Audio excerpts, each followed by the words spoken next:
जम्मू आ गए, दिल्ली आ गए, अलग अलग जगह पे आ गए, और अभी सरकार उनको करेगी फिर से हम मेरी बात समझ गए? क्या सबके साथ मर्डर हो जाता है? क्या सारी बहुएं जला के मार दी जाती?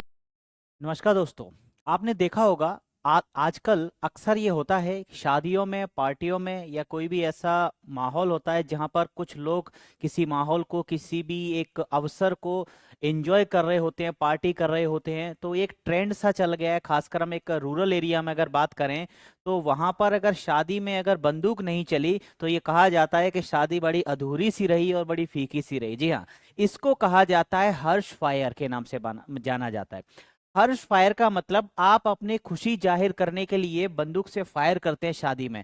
लेकिन ये हर्ष फायर कितना सही है और क्या ये लीगली तौर पर सही है या नहीं, बात आज हम इसकी करेंगे। जी हाँ, हर्ष फायर करना कहीं से किसी भी रूप में कानूनी तौर पर, नैतिक तौर पर, सामाजिक तौर पर कहीं से वो सही नहीं है। जी हाँ, कानून तो इसके लिए दंड प्रावधान करता ही है, साथ ही साथ सामाजिक तौर से भी अगर देखा जाए तो ये कहीं ना कहीं हमारे जो करीबी हैं उनको ही नुकसान पहुंचने की इसमें संभावना बनी रहती है। और कई बार आपने देखा होगा कि हर्ष फायर करते समय शादी में आए हुए किसी मेहमान की डेथ हो गई। पता चला कई बार ऐसा हुआ कि दूल्हे को ही गोली लग गई या दुल्हन को ही गोली लग गई, या पार्टी हम कर रहे थे तो किसी भी घर के मेंबर या बाहरी सदस्य को जो एंजॉय करने आया था उसको गोली लग जाती है। यद्यपि यहाँ वो गोली जो मारी जाती है, जो शूट किया जाता है, उसका कोई इंटेंशन नहीं होता, कोई पर्पज नहीं होता, वो सिर्फ खुशी जाहिर करने के लिए फायर किया जाता है। लेकिन कई बार खुशी गम के माहौल में बदल जाती है जब वो गोली कहीं किसी गलत दिशा में डाइवर्ट हो जाती है, या कई बार वहीं पर ऐसा हो जाता है कि हाथ में ही बंदूक फट गई,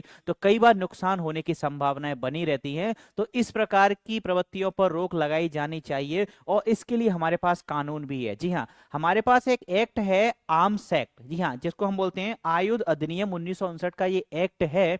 इस एक्ट की धारा 25 की उपधारा 9 ऐसे किसी भी फायर के लिए प्रावधान करती है दंड का।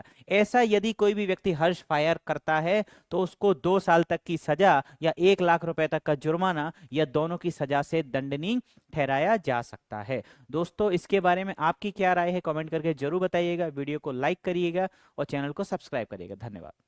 Subscribe for more content.